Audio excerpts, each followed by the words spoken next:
Comme indiqué, nous allons vous présenter donc une synthèse des travaux du programme de recherche.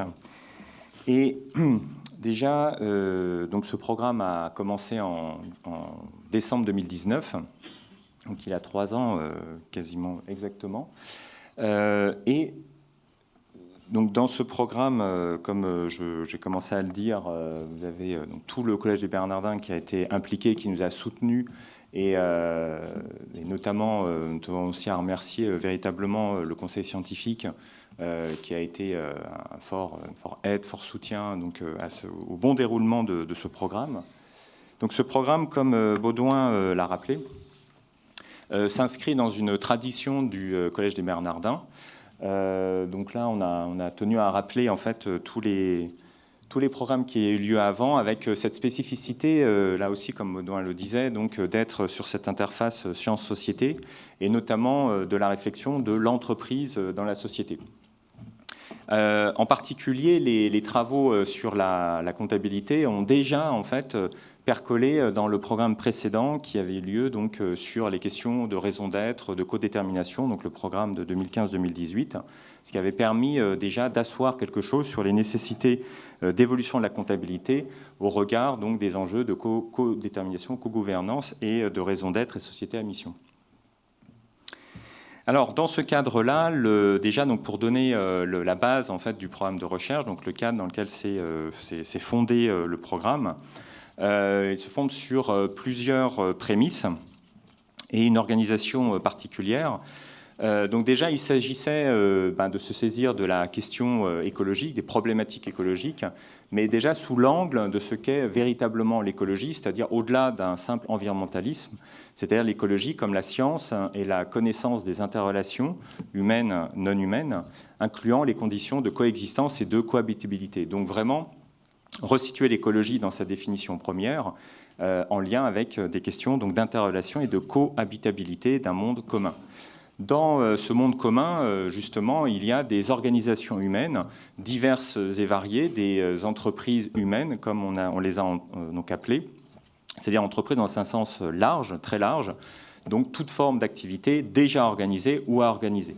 Ce qui fait qu'on a inscrit le programme de recherche dans cette compréhension donc, de entreprises humaines et écologie, à la fois dans des organisations économiques qui sont déjà déterminées, donc notamment les entreprises, mais aussi d'ailleurs les organisations publiques. Et donc à ce stade-là, d'inscrire justement la question de la cohabitabilité, de la limite nécessaire écologique, donc la prise en compte des limites écologiques pour une cohabitabilité, mais aussi des organisations en fait à un niveau des écosystèmes, c'est-à-dire des activités humaines collectives à un niveau écosystémique qu'il faut donc arriver à organiser, et cela donc en lien, en interaction entre les entreprises, les organisations publiques et les visions d'organisation au niveau des écosystèmes. Donc ça a été une des pierres angulaires, et pour se saisir justement de cette gestion, donc comment est-ce qu'on fonde l'action collective, comment on pense l'action collective, la ligne directrice, le point d'entrée et la ligne directrice a été la comptabilité. Alors, pourquoi la comptabilité? Ça, on va revenir dessus, puisque ça a été un des enjeux aussi du programme de recherche, de revenir sur ce qu'est la comptabilité. Mais l'idée fondamentale, c'est de dire que la comptabilité, c'est ce qui est structurant pour l'action humaine, pour l'activité humaine. Que derrière la comptabilité, il y a un certain nombre de fonctions fondamentales qui sont la notion de prendre en compte, de rendre des comptes, d'être comptable de ses actes et de pouvoir compter. Tout cela fait que la comptabilité est vraiment structurelle et structurante pour les activités humaines. Donc à partir du moment où on s'interroge sur les problématiques écologiques au regard des actions collectives humaines, il y a cette nécessité donc de s'interroger sur ce qui structure ces actions humaines et comment on réoriente cette structuration, donc la comptabilité. Donc dans ce sens, la comptabilité a été posée comme étant, avec cette idée donc d'être l'architecture des activités humaines organisées. Et là encore, on aura l'occasion d'y revenir. Alors, dans le programme de recherche, donc, à partir de cette idée, de ce socle, Ont participé donc à ce programme une quarantaine de chercheuses et chercheurs venant du milieu académique, milieu aussi de la société civile, représentant donc une variété de disciplines allant de la gestion, comptabilité, jusqu'au droit, à l'histoire, à la philosophie, à la philosophie politique. Donc l'enjeu a été de faire coexister ces chercheuses et chercheurs, venant d'institutions donc diverses et variées, et venant aussi de pays différents, puisqu'on a voulu en fait ouvrir l'international, donc avec non seulement des acteurs et actrices françaises, mais aussi notamment venant de Grande-Bretagne. Alors, je ne vais pas citer tous les noms de l'équipe de recherche, c'est pour vraiment montrer donc la constitution de cette équipe. Hein. La liste précise de l'équipe de recherche est disponible en ligne sur le site du Collège des Bernardins. Quelques mots sur les dispositifs de travail. Hein. Donc, le travail en fait s'est fait en voulant montrer aussi comment la science se faisait, comment elle avançait. Donc, on a mis déjà en ligne un certain nombre d'informations, un certain nombre de documents. Notamment, on a les enregistrements en fait des séminaires pléniers, puisqu'on avait ouvert donc pendant une partie des 3 années des séminaires pléniers, donc qui revenaient sur certains aspects du programme et qui permettaient aussi d'avoir des intervenants extérieurs. Donc, ces séminaires pléniers sont disponibles en ligne. On a voulu donc favoriser une interaction très globale, donc avec la possibilité d'avoir un suivi à distance. Donc même avant la crise sanitaire, on avait mis en place un suivi donc à distance par Teams, puis Zoom, etc. Permettant donc vraiment à des personnes très éloignées de pouvoir contribuer au programme. Comme je le disais, on est sur un programme qui est franco-anglais. Ce qui fait qu'on a eu toujours la présence d'interprètes, vraiment qu'on remercie chaleureusement parce que ça n'a pas du tout été un travail facile d'être dans une traduction en temps réel de journées complètes de programmes de recherche. Sur la comptabilité. Sur la comptabilité, oui, en plus, c'est tout ça. Et en plus, avec des formes artistiques qui sont venues progressivement, comme je vais le rappeler. Donc voilà, on a essayé d'avoir une ouverture le plus possible et de pouvoir aussi progressivement montrer comment la science se faisait. Et ça, c'est quelque chose qu'on continuera à faire, puisque ces 2 journées, enfin cette journée et demie, en fait, n'est qu'une phase dans les résultats définitifs, puisqu'il y aura des ouvrages et il y aura un certain nombre d'autres documents qui seront mis en ligne sur le site du Collège des Bernardins. Alors, une des spécificités aussi, comme Baudouin l'a rappelé, du programme, c'est qu'on a voulu inscrire une connexion forte entre science et art, avec cette idée que derrière cette réflexion, il y avait la possibilité de donner un corps sensible à cette réflexion et pouvoir aussi avoir un accompagnement, mais non pas dans le sens où l'art allait simplement prendre les réflexions et puis en faire quelque chose. Non, en fait, l'idée, c'était véritablement d'avoir une connexion pleine et entière. Donc les artistes, donc on a eu la troupe Enascor et on a eu Déborah Fischer côté art plastique, ont participé en fait aux séances du programme de recherche à partir de 2021. Et donc ont vraiment suivi, et il y a eu vraiment cet accompagnement où d'un côté, un certain nombre de membres de l'équipe de recherche ont coproduit en fait les productions artistiques, et l'équipe artistique a amené un regard particulier sur ce que nous étions en train de faire au niveau de la recherche. Donc il y a vraiment eu cet entremêlement qui apparemment est assez fécond, en tout cas pour les retours déjà qu'on a eu hier. En tout cas, nous, de notre côté équipe de recherche, ça a été très fécond. Et la journée d'hier a montré que oui, en tout cas le pari était assez réussi. Et vous aurez donc un aperçu de ce que tout cela a donné tout à l'heure.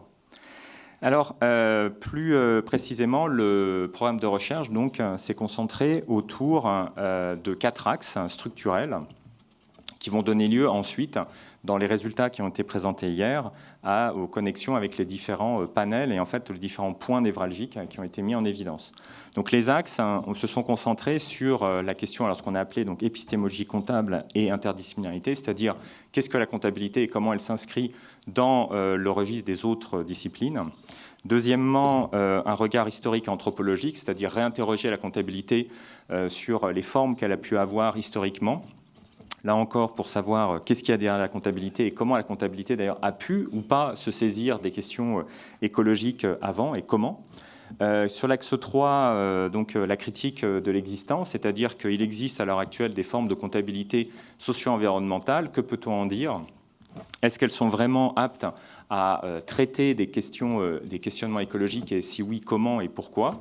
Et puis sur l'axe 4, donc une posture normative, c'est en disant, bon, à partir de là, que peut-on faire?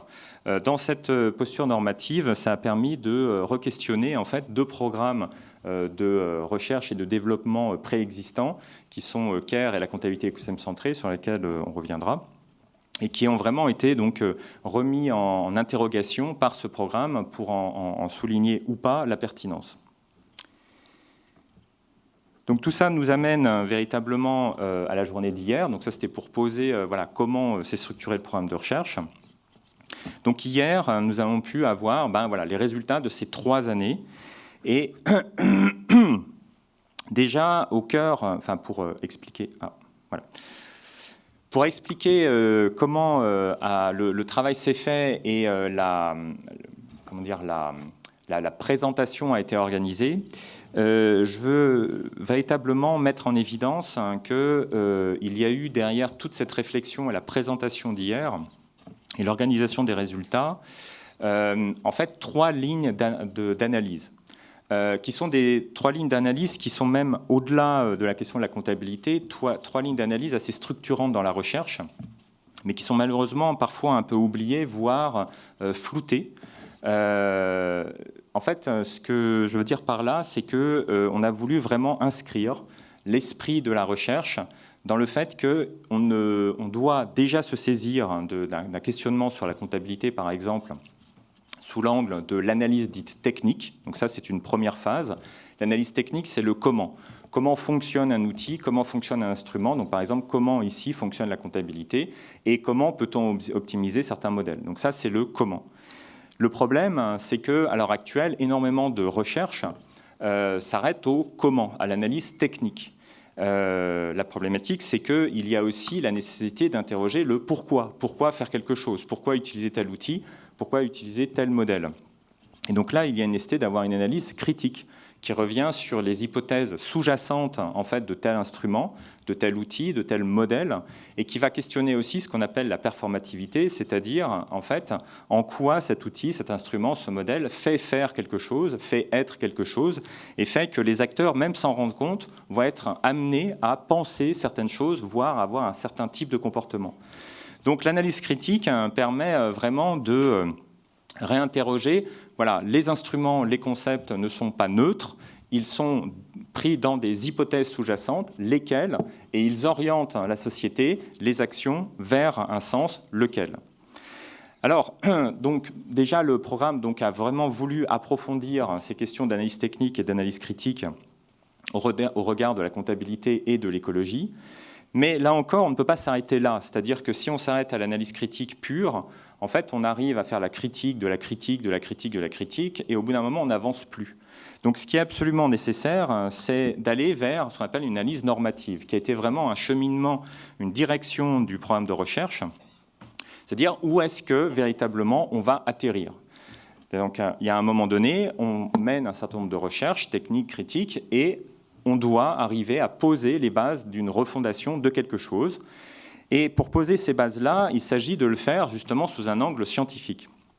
Donc ça, c'est un point sur lequel on a aussi énormément insisté, c'est-à-dire que l'analyse normative doit et peut se faire sous un angle scientifique. Alors il y a eu en fait ces dernières années un certain discrédit qui a été jeté sur l'aspect scientifique des analyses normatives, notamment à partir des années 80, avec la montée en puissance en fait aussi d'une séparation entre le monde scientifique, le monde de la recherche, et le monde praticien. Avec cette idée que les chercheurs en fait, ne devaient être là que sur des analyses techniques, voire des analyses critiques, mais surtout en fait, ne devaient pas refonder ou penser à refonder quelque chose, et surtout en interrelation avec les praticiens. Donc là, l'analyse normative est absolument nécessaire. Si on veut poser les bases d'un renouveau, il y a une nécessité d'avoir un travail collectif entre chercheurs et praticiens sur savoir comment on pose les bases d'autre chose à partir d'une analyse véritablement scientifique, c'est-à-dire une analyse qui est très approfondie au niveau de l'analyse technique et critique, qui permet de savoir d'où on vient et qu'est-ce qui est problématique de là où on vient, et comment on pose l'après, en mettant en évidence les hypothèses en fait, sur lesquelles reposent les modèles qu'on est en train de construire, et en mettant en évidence aussi le futur qu'on considère comme étant souhaitable. Donc, c'est-à-dire en permettant aussi un débat aussi démocratique sur les hypothèses qu'on retient pour un futur souhaitable et les hypothèses qu'on retient pour donc, des modèles normatifs vers lesquels on voudrait ou on devrait aller. Donc c'est vraiment dans cet objectif-là, dans cette vision-là, dans cet esprit-là qu'a été pensé le programme et les résultats qui vont être présentés. Alors, au bout, comme je le disais, le programme donc c'est surtout concentré sur un approfondissement et une affirmation d'analyse technique et critique, donc sous l'angle de la comptabilité vraiment prise au sérieux, donc la comptabilité pas simplement comme un lieu d'enregistrement de grandeur économique, mais comme une vraie architecture des activités humaines organisées, dans une vision de l'écologie là aussi prise au sérieux, donc comme connaissance et science des interrelations dans cette question de cohabitabilité, avec l'idée de renforcer une perspective normative particulière et de réinterroger donc, des programmes préexistants, dont notamment donc, le programme CARE et la comptabilité écosystème centrée. Donc, cela a conduit à la structuration de la journée d'hier, avec donc, 4 panels centraux et un panel, on va dire, de convergence, un panel de réinterrogation, donc, qui est le panel normatif. Donc, les 4 points névralgiques qui ont été donc, discutés et qu'on va expliquer, donc, qui reviennent sur comment on repense les entreprises humaines face à la crise écologique à partir d'enjeux fondamentaux. Quel regard pouvons-nous avoir sur les comptabilités dites vertes à l'heure actuelle ? Comment les comptabilités s'inscrivent dans l'histoire, en fait, sur quel type de modèle et sur quel type de vision du monde ? Et comment est-ce qu'on peut penser, voire repenser les fondements de la comptabilité ? Et cela à partir donc d'une idée qui est, si on veut refonder quelque chose, eh bien, voilà, où est-ce qu'on va et comment est-ce qu'on peut se saisir de l'existant pour aider donc à aller vers un ailleurs, donc notamment cette réinterrogation des programmes CARE et comptabilité écosystème centré.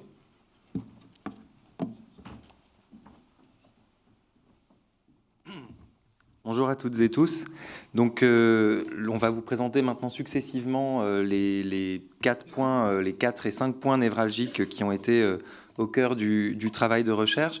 Donc, en commençant par le premier, qui a consisté à mettre en avant, à structurer en fait 8 enjeux comptables, mais aussi des enjeux de société et des enjeux écologiques, et à en montrer en fait pourquoi ces 8 enjeux et en quoi ils pouvaient être traités et ils étaient des enjeux aussi de comptabilité. Donc des enjeux qui sont donc centraux pour déployer des entreprises humaines écologiques, donc comme Alexandre l'a dit, qui vont de la refondation des organisations, des entreprises au sens formel du terme, jusqu'à des entreprises humaines ou des initiatives collectives en fait sur les territoires qui pourraient aussi voir le jour, ou des formes nouvelles d'organisation collective sur les territoires, et puis poser les bases de ce que des systèmes comptables écologiques devraient intégrer pour justement faire cette refondation écologique. Alors ces 8 enjeux, ils ont été exposés hier dans une forme très originale qui a mêlé justement un discours scientifique avec un discours théâtral. Donc l'enjeu, c'est pas de revenir en profondeur sur chacun de ces points, mais de les évoquer rapidement. Le premier est celui de la représentation, du changement de représentation, de la nécessité de changer de représentation si on veut prendre conscience en fait des problèmes écologiques et les placer au cœur de la chose publique pour pouvoir les traiter. Et donc, en ce sens, quelque part, les rendre visibles et les rendre et être en capacité de les enquêter, d'en faire une enquête collective pour essayer de comprendre les tenants et les aboutissants de ces nouveaux problèmes écologiques, enfin de ces problèmes écologiques qui émergent un petit peu partout et qui demandent à ce qu'on transforme nos représentations. Le deuxième grand enjeu, c'est celui d'être en capacité d'établir des diagnostics de santé écologique de ces problèmes écologiques, comme point focal de transformation de ces représentations, et aussi comme point focal ou comme point de départ d'une réflexion sur les responsabilités qui vont être associées en fait à ces enjeux, à ces problèmes écologiques. Un troisième grand enjeu, c'est celui, à partir de là, et à partir du constat et de la réinterrogation des responsabilités à partir de l'analyse du diagnostic écologique, c'est de réinterroger les formes de gestion collective qu'on peut avoir, notamment à l'échelle des territoires, et de réinterroger du coup aussi la question de contribution. Qu'est-ce qui va être une contribution qui va être valorisée socialement et dans la société, et comment les organisations peuvent faire valoir aussi ces contributions à ces nouvelles formes de gestion collective qu'il s'agit aussi d'inventer. Un quatrième enjeu, c'est celui du coup de la refonte des modèles d'affaires. Parce que si on refonde des formes des modalités collectives d'action sur les territoires, eh bien, il va falloir aussi réinterroger les modèles d'activité, les usages de chacun de ces territoires, de ces écosystèmes. Et donc, ça vient interroger directement les modèles d'affaires. Et derrière les modèles d'affaires, les modèles d'interrelation des organisations les unes avec les autres, et la manière dont elles sont aussi transformées par ces problèmes d'environnement. Un cinquième enjeu, c'est que si on réinterroge les modèles d'activité, les modèles de création de valeur, ce qui a de la valeur finalement, eh bien, on réinterroge aussi la question de finalité de l'entreprise et de raison d'être de l'entreprise. Et là aussi, la comptabilité peut avoir un rôle clé à jouer en équipant cette raison d'être de dispositifs de redevabilité qui peuvent lui permettre d'être crédible et opérationnel. Un autre enjeu est celui de pouvoir accompagner en fait les efforts des organisations qui conduiraient en fait ces transformations allant de la réinterrogation de leurs modalités de gestion collective sur les territoires à leur modèle d'affaires, à leur finalité. Comment est-ce que on peut aussi mettre en place des dispositifs juridico-économiques qui peuvent permettre d'accompagner ces différents efforts et de reconnaître aussi socialement les efforts qui sont conduits. Et puis, ça pose la question qui suit, qui est celle de l'allocation, qui est celle de réallouer en fait un certain nombre de moyens, un certain nombre de financements à ces transformations. Et donc, voilà, reposer cette question de l'investissement à impact. Pour finir sur un autre enjeu qui est plutôt un horizon, qui serait celui de stabiliser et en fait un nouveau contrat social et naturel, et donc qui pose la question de la normalisation aussi de ces nouvelles formes d'allocation, ces nouvelles formes de gestion collective et ces nouvelles formes d'entreprise humaine. Et donc à chacun de ces enjeux, différentes fonctions de la comptabilité ont été identifiées et discutées. Le deuxième point névralgique renvoie à ce que Alexandre a dit sur l'importance de la critique. Donc c'est un travail qui a été fait, d'identification d'un certain nombre d'initiatives et de méthodes en comptabilité écologique aujourd'hui. Le constat étant qu'il y a une prolifération d'initiatives, de cadres, de guides, d'outils, de propositions aussi d'orientation comptable pour aborder et traiter les 8 enjeux dont on vient de parler et pour aborder la question de l'écologisation des organisations. Alors il y a un travail assez monumental qui a été fait par l'équipe de recherche sur ce point, donc d'identification de ces initiatives, mais ça ne s'est pas arrêté là. Aussi de propositions en fait de grilles d'analyse pour pouvoir s'y retrouver dans cette jungle des initiatives et pour poser la question, est-ce que toutes ces initiatives se valent ? Et donc, voilà, proposer notamment un système de classification entre des initiatives qui sont plutôt à l'échelle du périmètre d'une organisation ou d'une entreprise, celles qui sont plutôt à l'échelle de périmètre collectif, celles qui sont plutôt focalisées sur des questions d'engagement et de redevabilité externe, d'autres qui vont plutôt être focalisées sur des questions de gestion des impacts et des interrelations entre les organisations. Donc, ce travail qui a été fait. Avec du coup la nécessité d'une analyse scientifique derrière et de réinterroger aussi la prolifération des grilles d'analyse, parce que évidemment cette proposition s'est aussi basée sur les propositions déjà existantes de classification des différentes initiatives. Ce travail critique s'est aussi attaché à développer en fait une grille d'analyse de ces initiatives avec tout un travail où ces initiatives ont été passées au crible de cette grille d'analyse, et la conception de cette grille d'analyse en fait pointe à certains enjeux clés qui peuvent permettre justement d'avoir un regard critique sur l'ensemble des initiatives qui existent, de la phase de conception à la phase de développement jusqu'à la phase de diffusion, les différentes initiatives étant bien sûr à différents stades d'élaboration, avec des questions sous-jacentes d'interrogation sur l'ontologie, les choix conceptuels et les choix ontologiques qui sont faits, c'est-à-dire comment est-ce que, en fait, on appréhende, par exemple, tout simplement la question de la nature dans les différents outils qui ont été mis en avant, des questions de degré de soutenabilité, d'orientation stratégique, de conception du risque, de choix d'échelle spatiale et temporelle, de la place de la monétisation dans les outils proposés, ou encore de l'explicitation et de la nature des finalités visées. Donc on ne va pas revenir sur ce travail, mais il a notamment amené à un certain nombre de constats. Le premier constat, c'est que la totalité des approches comptables socio-environnementales existantes cherchent évidemment de bonne foi à intégrer les enjeux écologiques actuels et à essayer de les traiter. Mais l'écrasante majorité le fait en restant en fait dans le cadre d'une certaine vision du monde sous-jacente, d'une même certaine vision du monde sous-jacente, qui est en fait une logique essentiellement techniciste et économiste.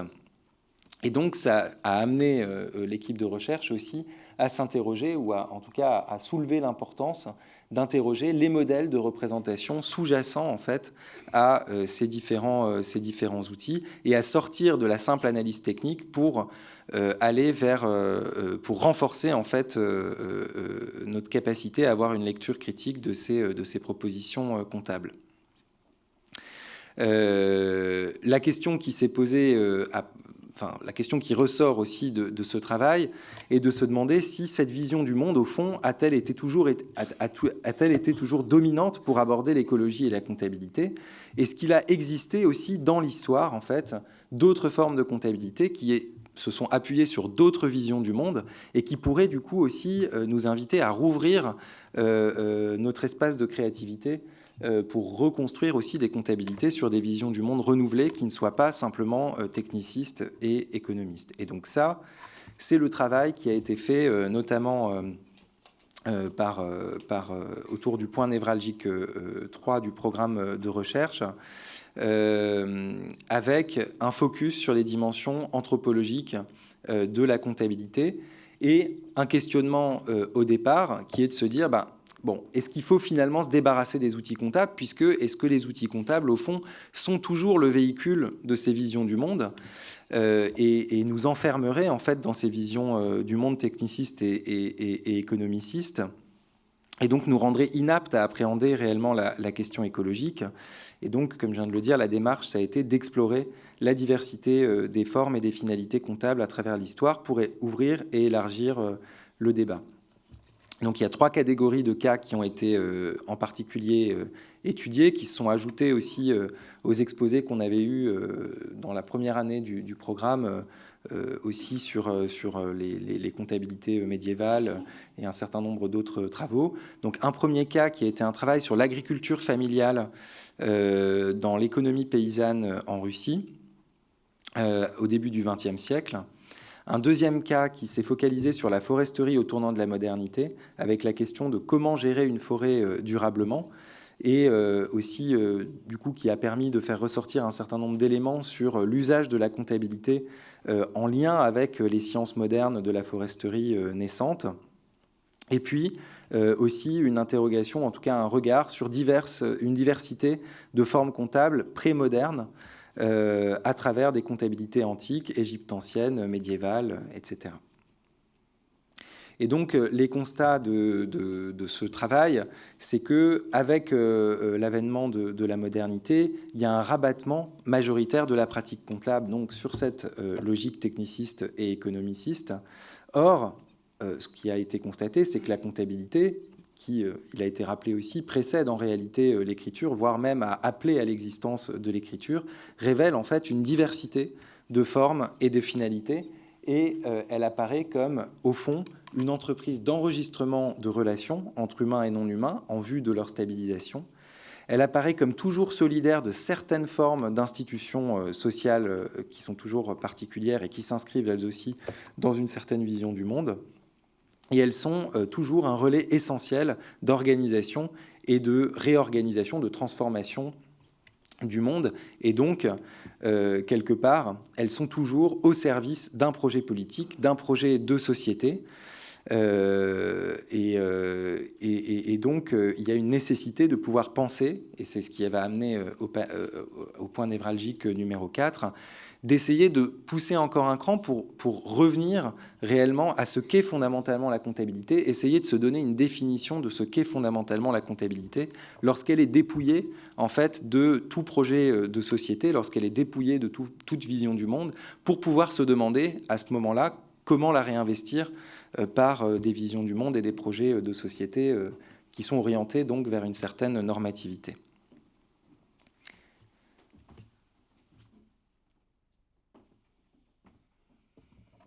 Alors justement, à partir de là, on en arrive donc à ce qu'on a appelé le point névralgique 4.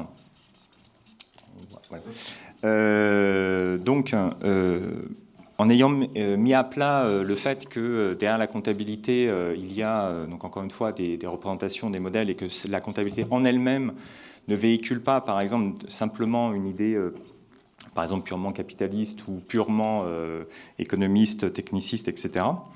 Donc la question, c'est derrière la comptabilité, il y a des conventions partagées, lesquelles ces conventions accompagnent des formes d'organisation, de société qu'on va considérer comme étant celles, enfin, qu'on considère comme étant bonnes selon les époques, selon les types de vision du monde.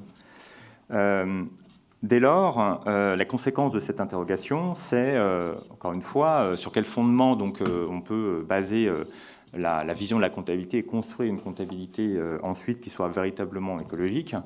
Et cela, comme on parle des conventions, donc les comptabilités s'inscrivent dans des conventions, comment ces conventions se mêlent aux conventions sociétales, sociales, et notamment celles du droit, qui structure les conventions sociales. Donc, voilà. Alors, du coup, le constat qui a été fait, c'est que fondamentalement, au cœur de la comptabilité, il y a ce qu'on appelle épistémologie, c'est-à-dire deux théories de la connaissance. Il y a la question de la théorie de la connaissance liée à l'action et la théorie de la connaissance liée à la responsabilité, selon un arc particulier qui part de l'idée que, premièrement, et ça c'est vraiment quelque chose qui sous-tend l'histoire de la comptabilité depuis le début, donc depuis la Mésopotamie antique, c'est-à-dire à peu près moins 8000, c'est que l'action collective n'est jamais, mais alors jamais, un phénomène purement spontané, c'est véritablement une énigme. Une action collective ne va pas de soi. Deuxièmement, à partir de là, il y a un besoin de coordination pour permettre une action collective. Ça, c'est vraiment le cœur de ce qui sera appelé plus tard les sciences de gestion et ce qui, historiquement, a été la gestion. Donc la gestion, son rôle, c'est d'assurer justement l'action collective, de permettre cette action collective qui ne va pas de soi. Et donc comment est-ce que la gestion se dote d'un certain nombre d'outils, de modèles pour permettre cette action collective ? Eh bien, elle se dote notamment, et là encore historiquement, de la comptabilité. La comptabilité apparaît non pas sur une activité purement marchande, loin de là. On sait maintenant que historiquement, la comptabilité apparaît du fait de nécessité d'actions collectives et d'organisation, de structuration d'actions collectives, notamment au niveau de l'agriculture, historiquement. Donc la comptabilité va en fait formuler un certain nombre de réponses, justement, pour arriver à structurer cette question de l'action collective. Dans ce sens, la comptabilité apparaît fondamentalement comme l'architecture organisationnelle, c'est-à-dire comment est-ce qu'on agence un certain nombre d'informations et d'éléments qui permettent à des organisations de se maintenir dans le temps. De la même façon qu'on agence un certain nombre d'éléments structurels pour faire en sorte que des bâtiments ne s'effondrent pas. Et donc, c'est pour ça d'ailleurs qu'on parle de plan de compte, c'est pas pour rien. Donc il y a vraiment en fait des plans à mettre en place pour faire en sorte que des organisations tiennent dans le temps et que cette action collective ne s'effondre pas. Donc ça, c'est le rôle de la comptabilité. Le problème ou la problématique, c'est que l'action réelle, d'un côté, va pas forcément être en adéquation avec les plans. Donc on peut avoir un débordement de l'action par rapport à ce qui a été normalisé dans le plan en fait, comptable. Et deuxièmement, l'action collective n'est pas forcément alignée sur ce qui est socialement donc voulu ou souhaité. Donc dans ce cadre-là, dans un contexte où il y a en fait une vision donc institutionnalisée de là où on voudra aller, ce qu'il faudrait faire, il y a donc une nécessité de penser la notion de responsabilité de l'action. Et ça, ce qui fait que depuis le début aussi, la comptabilité donc, a une réflexivité sur l'action, c'est-à-dire d'un côté, elle structure l'action et d'un autre côté, elle inscrit des responsabilités qui sont en fait des garde-fous à l'action. Donc, on va permettre l'action collective, mais l'action collective inscrite dans des institutions, inscrite dans des responsabilités collectives. Et donc, la comptabilité est là pour dire, voilà, on organise des actions collectives, mais ces actions collectives, elles sont dans des responsabilités, là, au niveau de la société, au niveau des institutions. Et ce qui fait que la comptabilité a toujours eu un lien très intime avec le droit, de façon très naturelle, là encore, depuis la Mésopotamie et pendant en fait, toute l'histoire et l'anthropologie humaine. Donc on a vraiment une résonance entre donc, cette question de la théorie de l'action et la théorie de la responsabilité. Au passage, ce n'est pas du tout un hasard, cette présentation en deux tableaux comme ça. Ça correspond littéralement à la forme qu'a pris le bilan historiquement, avec d'un côté l'action qui va correspondre aux actifs et l'épistémologie de la responsabilité qui va correspondre à la structuration du passif. Donc c'est vraiment exactement comme ça que la comptabilité a complètement évolué en fait. Alors, dès lors, justement sur ce lien intime entre le droit et la comptabilité, on peut se rendre compte que d'un côté, le droit est donc un appui véritablement important à la question de l'instauration d'une comptabilité écologique, c'est-à-dire qu'on peut avoir une action sur ce qu'on appelle le droit comptable. La notion de droit comptable est un élément très important, essentiel même. C'est-à-dire qu'on peut constater que dans tous les droits existants, en fait, le langage commun au droit, et ça c'est une notion qui a été vraiment rappelée hier et qui est très importante, c'est que tous les droits partagent un langage commun qui est le droit comptable. C'est-à-dire que tous les droits comprennent le droit comptable et le droit comptable va avoir des retentissements sur tous les droits. Donc c'est vraiment une pierre angulaire de l'ensemble des droits. Donc du coup, agir sur le droit comptable, c'est agir aussi sur le système juridique. Donc il y a déjà la question de, voilà, si on interroge le droit au regard de la comptabilité, il y a ce constat que le droit comptable est un droit structurel et qu'il est donc nécessaire de s'en saisir pour avoir ces coactions entre droit, on va dire, droit générique, droit sur l'environnement, droit sociétal, droit, etc., droit économique, et donc le langage commun qui est le droit comptable. Deuxièmement, il se trouve que aussi la comptabilité va interroger le droit en lui-même. C'est-à-dire que le droit en fait dispose d'une force qu'on appelle instituante et d'une force expressive. Donc le droit se fait, donc il y a une nécessité en fait de réviser le droit et donc d'instituer d'autres types de droits. Et là, la comptabilité va mettre en évidence qu'il y a une nécessité de prendre en compte d'autres choses. Et ça, c'est ce qu'on a expliqué dans les 8 enjeux, c'est-à-dire qu'il y a une question de, par exemple, on doit prendre en compte des questions socio-environnementales. Donc, la comptabilité interroge la question comment est-ce qu'on prend en compte ça et comment est-ce qu'on va interroger le droit pour favoriser cette prise en compte. Deuxièmement, on a ce qu'on appelle une force expressive du droit, c'est-à-dire que le droit doit exprimer des attentes sociétales. Là encore, quand on part en fait, de la comptabilité, donc on part du terrain, on se rend compte que concrètement, en fait, au niveau des organisations, il y a des nouvelles attentes qui apparaissent et le droit comptable, une évolution du droit comptable permet aussi de les faire remonter.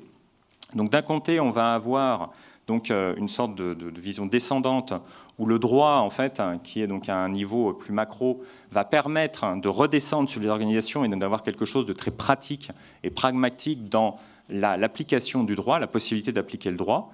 Et d'un autre côté, en fait, la comptabilité peut faire remonter au niveau du droit un certain nombre de problématiques qui sont constatées sur le terrain.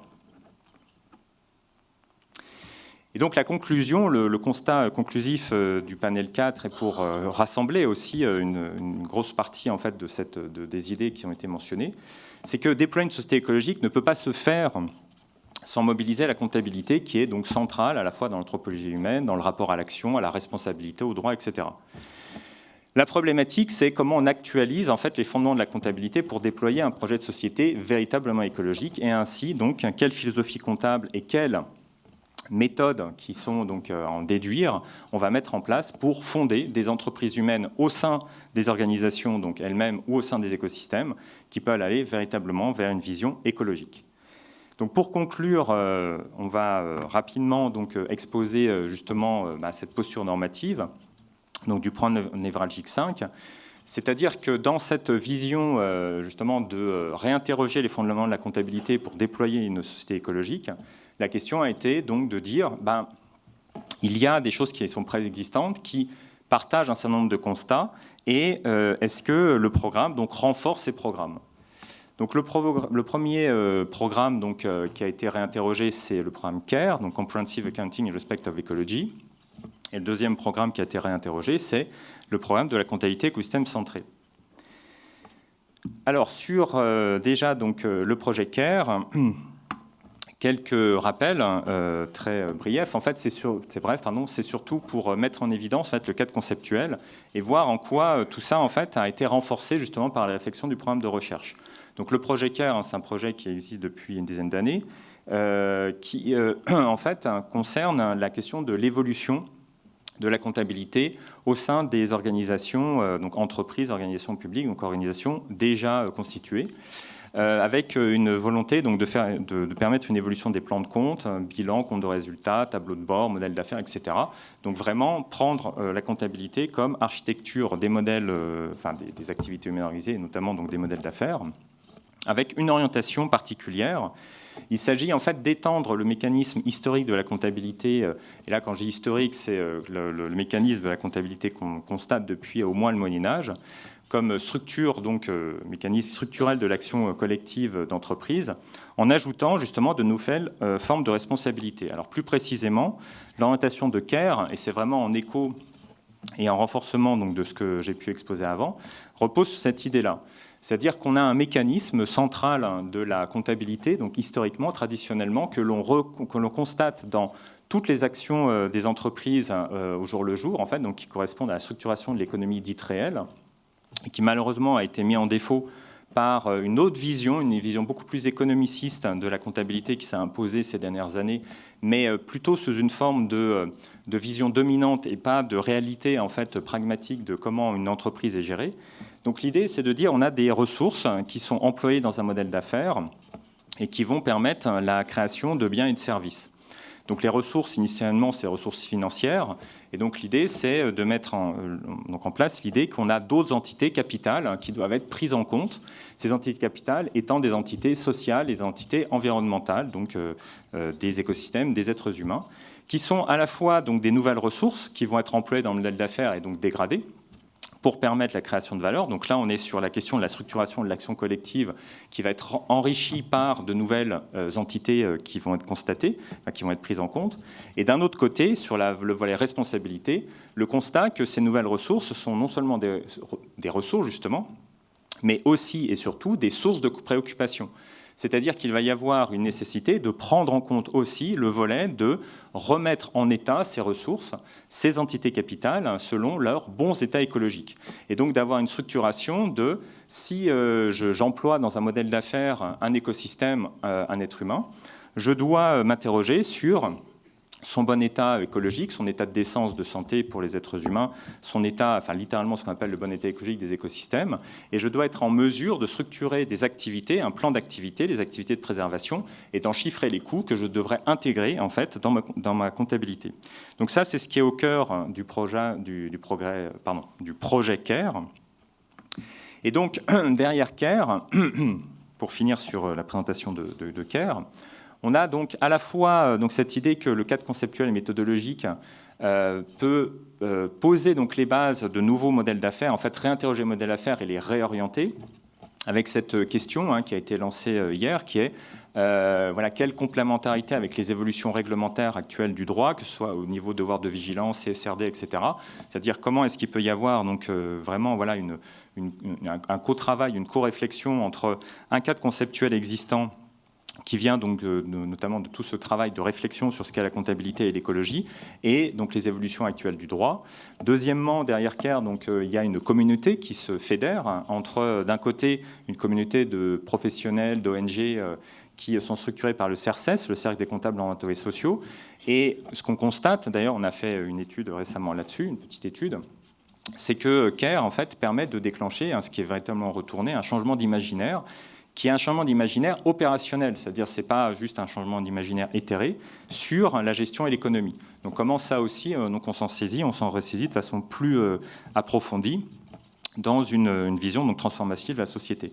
Et dernier point, c'est que derrière CARE, il y a aussi une communauté de recherche qui est fédérée par la chaire comptabilité écologique, avec donc de nouvelles interrogations de recherche sur la comptabilité, la gestion et l'écologie qui apparaissent. Donc comment au niveau de la recherche aussi on s'en saisit. Et donc pour arriver à justement mettre en place CARE, il y a une nécessité de réinscrire aussi ces entités capitales, ces écosystèmes, dans justement au niveau des territoires, au niveau des écosystèmes eux-mêmes. Et donc on ne peut pas, en fait, et ça c'est un des points centraux aussi qui a été remis en évidence par le programme de recherche, c'est qu'on ne peut pas dissocier une réflexion sur la comptabilité écologique des entreprises d'une réflexion au niveau des écosystèmes eux-mêmes. C'est absolument impossible. Et donc il doit y avoir une insertion naturelle de la comptabilité des organisations dans une comptabilité écosystème centrée.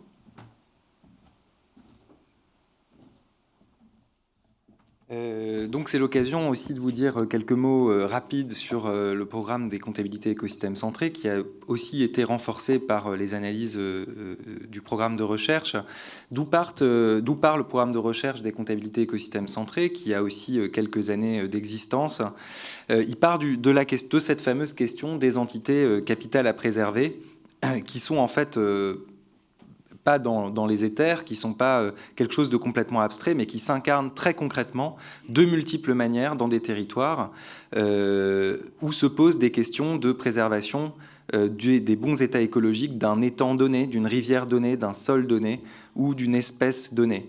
L'idée derrière les comptabilités écosystèmes centrées, c'est que la comptabilité écologique ne peut pas être définie uniquement au niveau des interactions au sein des entreprises, mais elle doit l'être à un niveau écosystémique, au niveau des interrelations, et que donc il y a un enjeu très fort de proposer des nouveaux cadres comptables qui vont permettre d'élargir, de compléter les comptabilités écologiques et de les élargir des entreprises et de les élargir en fait aux interdépendances à l'échelle des écosystèmes pour penser, donc proposer des concepts, proposer des cadres et proposer aussi des méthodologies de réorganisation collective de l'action autour de la gestion des écosystèmes, conçus comme source de préoccupation pour un certain nombre d'organisations. Et donc le projet derrière les comptabilités écosystèmes centrés, c'est aussi de pouvoir développer en fait une architecture de l'action collective à un niveau cette fois-ci interorganisationnel au niveau des écosystèmes en prenant comme centre et comme point focal de l'action la question des bons états écologiques.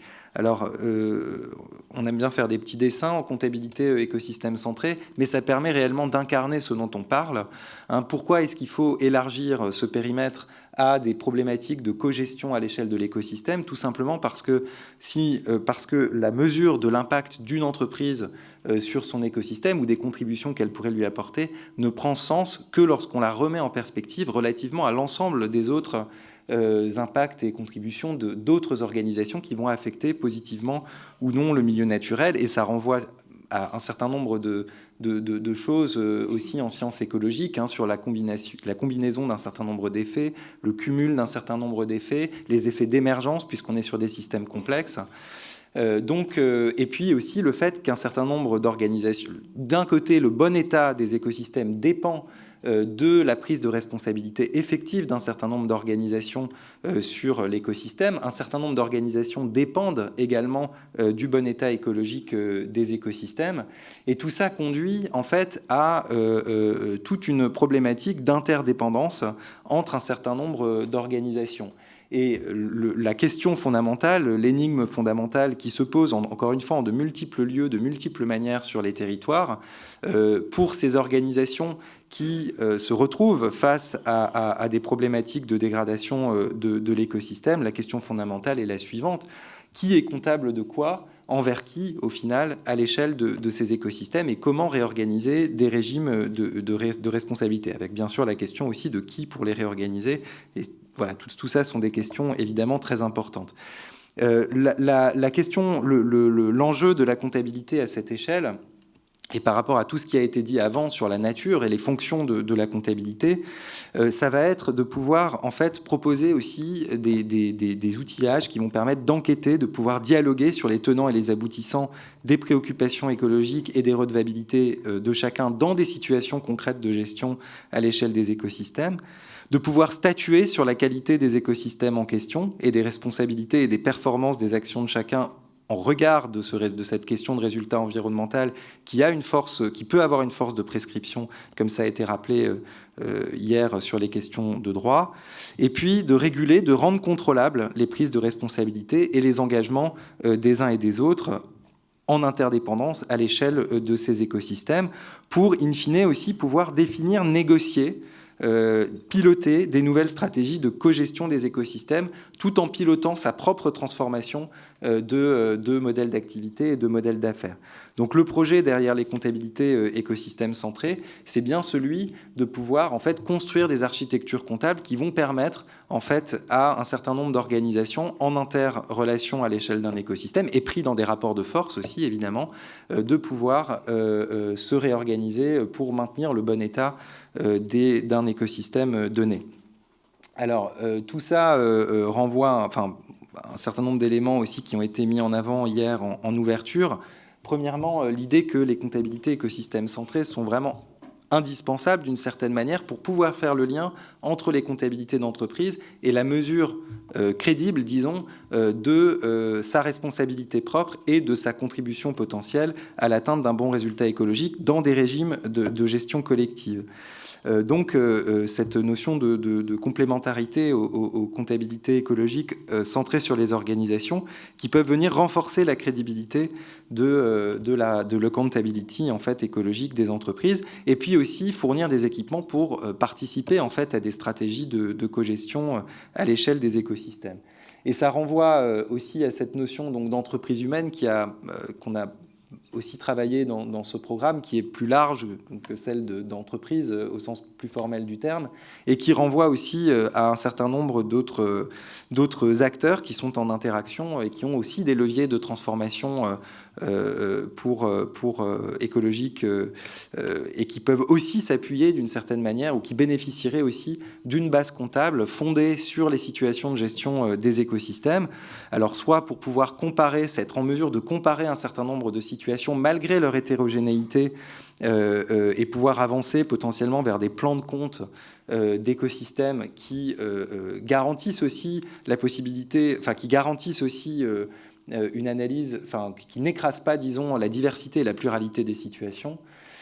Pour les acteurs gestionnaires de l'environnement, aussi de pouvoir en fait mobiliser des connaissances écologiques dans l'action par cette notion de comptabilité qui n'enferme pas dans un rapport positiviste à la connaissance, mais qui au contraire cherche à la mettre au service de l'action organisée, avec aussi du coup une possibilité de s'engager dans des portages de stratégies de cogestion de l'écosystème, les collectivités aussi, avec par exemple la possibilité de compléter en fait les exercices qui sont faits aujourd'hui de budget vert par une véritable base comptable à l'échelle des écosystèmes, et c'est aussi des travaux qui sont en cours, notamment avec la région Occitanie, les agences de l'eau en ce moment, cette réflexion-là, de comment construire des bases comptables à l'échelle des écosystèmes, justement pour pouvoir ensuite tracer en fait les investissements jusqu'à des résultats réellement obtenus dans des systèmes de gestion collective complexes.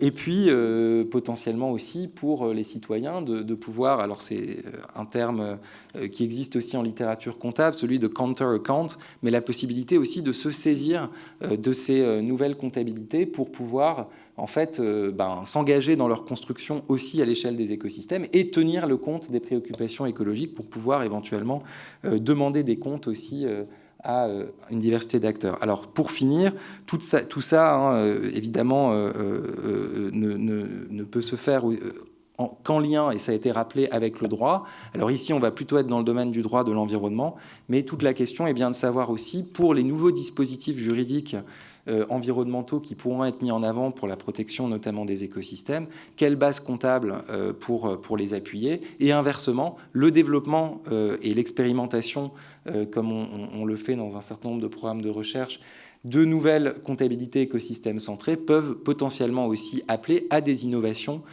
juridiques. Et donc tout ça, c'est évidemment une ouverture et des choses qu'il va falloir... On a encore pour un certain nombre d'années de travail.